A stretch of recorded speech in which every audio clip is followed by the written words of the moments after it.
नमस्कार। आज हम बात करेंगे कलयुग के बारे में कि क्या सचमुच में कलयुग अपने चरम सीमा पर पहुंच चुका है या अगर नहीं पहुंचा है तो यह कब पहुंचेगा अपने चरम सीमा पर और कब तक रहेगा। ठीक है, तो आज हम इसके विषय में हम बात करेंगे। तो जैसे कि हमारे पुराणों में वर्णन है, वैसे तो बहुत सारे पुराण में इसका वर्णन है, लेकिन हम जो रेफरेंस ले रहे हैं वह हम ले रहे हैं श्रीमद् भागवत पुराण से। तो श्रीमद् भागवत पुराण में 2 खंड है। उसमें प्रथम खंड में आप तृतीय स्कंद, तीसरा सेक्शन में जाना है, तृतीय स्कंद, और तृतीय स्कंद में अध्याय 11 में अगर आप जाएंगे तो वहां पर आपको इसके विषय में डिटेल में वर्णन किया हुआ है।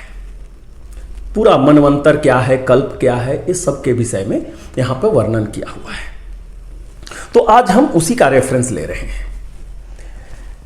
तो जैसा कि हम जानते हैं कि कलयुग जो होता है बाकी चारों युग में सबसे छोटा माना गया है। सबसे छोटा मतलब इसको 1200 दिव्य वर्ष का बतलाया गया है। तो 1200 दिव्य वर्ष, तो पहले दिव्य वर्ष क्या होता है, मतलब आप ऐसा समझिए कि भगवान का जो एक दिन होता है वह मनुष्यों का 1 वर्ष के बराबर होता है।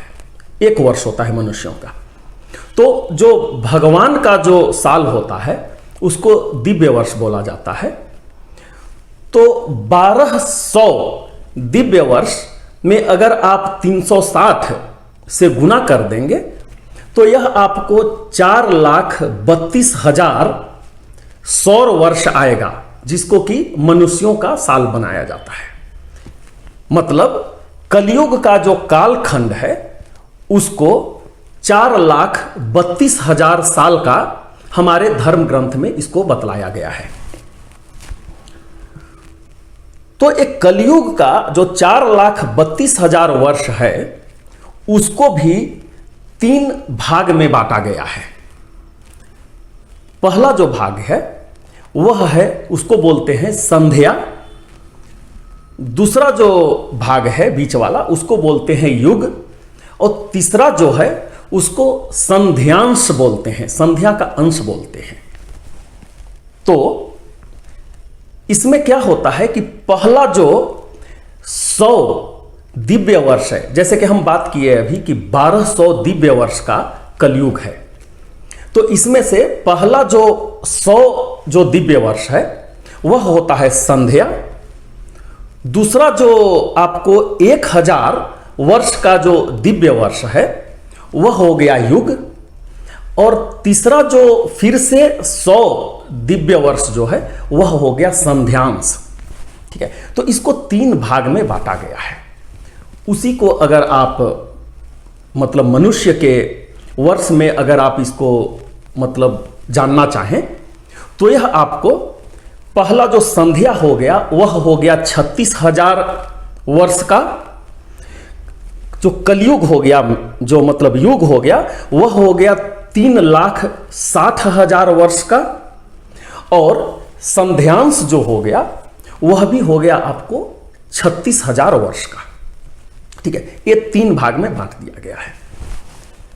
अब हम ये समझेंगे कि यह संध्या और संध्यांश क्या होता है।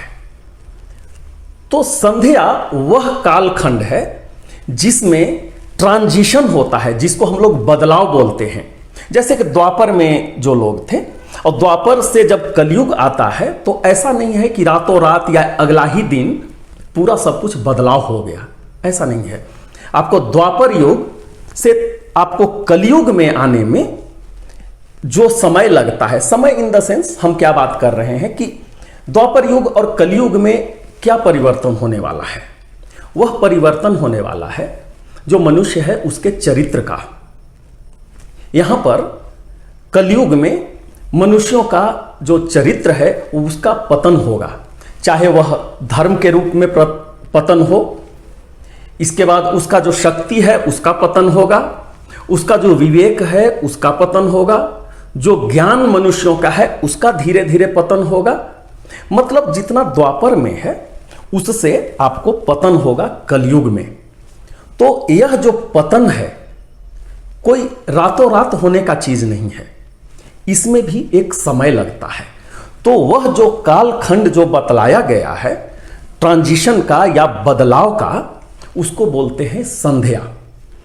तो यह जो संध्या का जो कालखंड है वह बतलाया गया है 36,000 वर्षों का, ये संध्या है।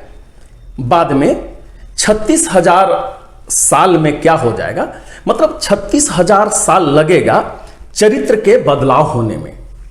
ठीक है, इसका मतलब यह भी नहीं है कि 36,000 साल तक एकदम जो आज का स्थिति है वही स्थिति रहेगा और इसके बाद सीधे सीधे वे कलयुग में प्रवेश कर जाएंगे, ऐसा नहीं है। धीरे धीरे धीरे डिटोरिएशन होगा सब कुछ का, चाहे चरित्र का हो, बल का हो, बुद्धि का हो, ठीक है, धर्म का हो, सब चीज का धीरे धीरे पतन होगा आपको। 36,000 साल के बाद में, जिसको हम लोग बोलते हैं घोर कलयुग या फिर एक एक्सट्रीम कलयुग जिसको हम अंग्रेजी में बोल सकते हैं, या फिर ऐसे बोल सकते हैं कि यह एक चरम सीमा पर अभी पहुंच चुका है कलयुग। तो वह पहुंचेगा आपको 36,000 साल के बाद में। बाद में वह 3,60,000 साल तक आपको उसी स्थिति में रहेगी, मतलब वहां पर घोर कलयुग जिसको बोलते हैं वह रहेगा। बाद में जैसा कि फिर कलयुग के बाद सतयुग में जाना है, तो फिर यहां से ट्रांजिशन फेज स्टार्ट होगा। मतलब जितना भी चरित्र का पतन हुआ था या जिस चीज का भी पतन हुआ था, वहां से धीरे धीरे धीरे फिर उत्थान होना शुरू होगा। और जैसा कि वर्णन है कि उसी समय जो विष्णु का जो मतलब अवतार होने वाला है, कल्कि अवतार, उसी संध्यांश के पीरियड में होगा आपको, उसी समय में आपको होगा।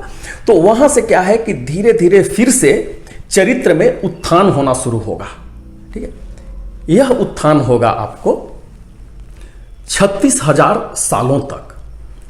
और 36,000 साल जाने के बाद आप मतलब उस स्थिति में पहुंच जाएंगे जिस स्थिति में द्वापर युग में छोड़ा गया था।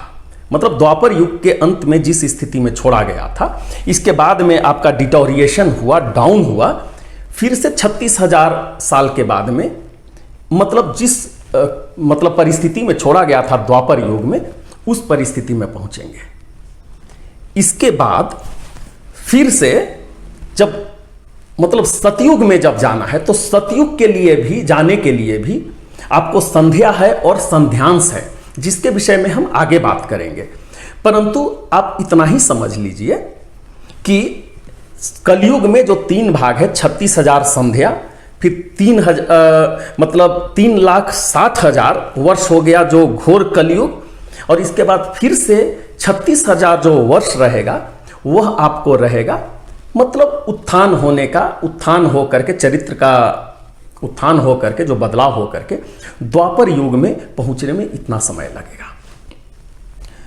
तो नेक्स्ट यहां पर जो प्रश्न आता है कि क्या अभी कलयुग का घोर कलयुग स्टार्ट हो चुका है, शुरू हो चुका है, या फिर क्या कलयुग अपने चरम सीमा पर है अभी? तो नहीं, अभी तक कलयुग अपने चरम सीमा पर नहीं है। क्योंकि जैसा कि हम अभी बात किए, अपने चरम सीमा पर पहुंचने के लिए इसको 36,000 वर्ष का समय चाहिए। उस 36,000 में से अभी तक सिर्फ 5,000 करीब 150 वर्ष ही अभी तक हुआ है। अभी भी वहां से अगर देखिए तो करीब आपको मतलब 31,000 साल अभी और चाहिए कलयुग को अपने चरम सीमा पर पहुंचने के लिए। तो अभी का जो कालखंड जो है, अभी वह ट्रांजिशन फेज में है। द्वापर युग से कलयुग, घोर कलयुग में पहुंचने का जो अभी बदलाव की स्थिति है या जो ट्रांजिशन फेज है, अभी उस परिस्थिति में अभी यह कालखंड चल रहा है। तो हम उम्मीद करते हैं कि यह विषय आपको पसंद आया होगा और बहुत ही जल्द हम आपके समक्ष नए विषय के साथ उपस्थित होंगे। और अगर आपके मन में किसी प्रकार का कुछ प्रश्न है तो हमारे कमेंट सेक्शन में जा करके अपना प्रश्न लिखिए, हम उसका उत्तर देने का प्रयास करेंगे। और हम ये भी चाहेंगे कि आप हमारे चैनल को सब्सक्राइब कर लीजिए, ताकि फिर जब कोई नया वीडियो आए तो वह सर्वप्रथम आपके पास पहुंचे। तो बहुत ही जल्द हम नए विषय के साथ उपस्थित होंगे। तब तक के लिए हम आपसे विदा लेते हैं। बहुत बहुत धन्यवाद। नमस्कार।